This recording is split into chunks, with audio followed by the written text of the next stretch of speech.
susunod, makita na lang kita, nasa ibang bansa ka na. Kasi ikaw, baka may asawa ka na. Ako? Bakit mo naman ako tinataboy? Hindi kita tinataboy. Siyempre, napapaisip din ako noon. Nag-overthink din ako mapalit doon sa ganun. Kasi, siyempre, nasa edad ka na. Sorry. Hindi, gusto ko lang maging honest na gano'n.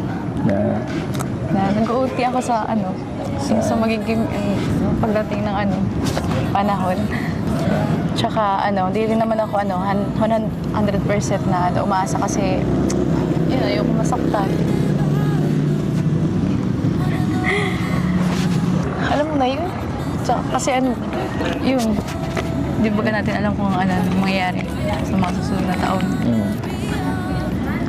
Tama ka. Wala nga. Hindi mo alam.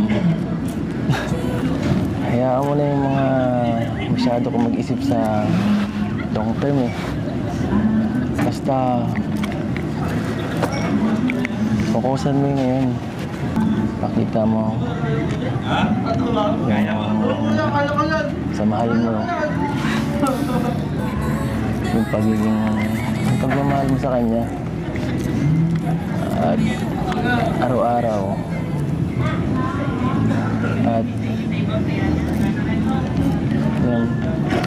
yun naman mahalaga eh at sigurado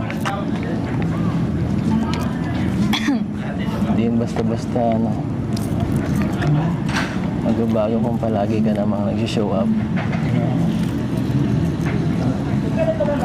Huwag mo na masyadong huwag na kayong mag-isip ng masyado.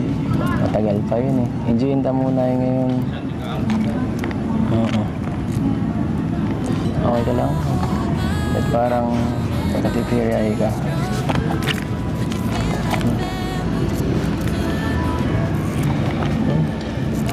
Bakit?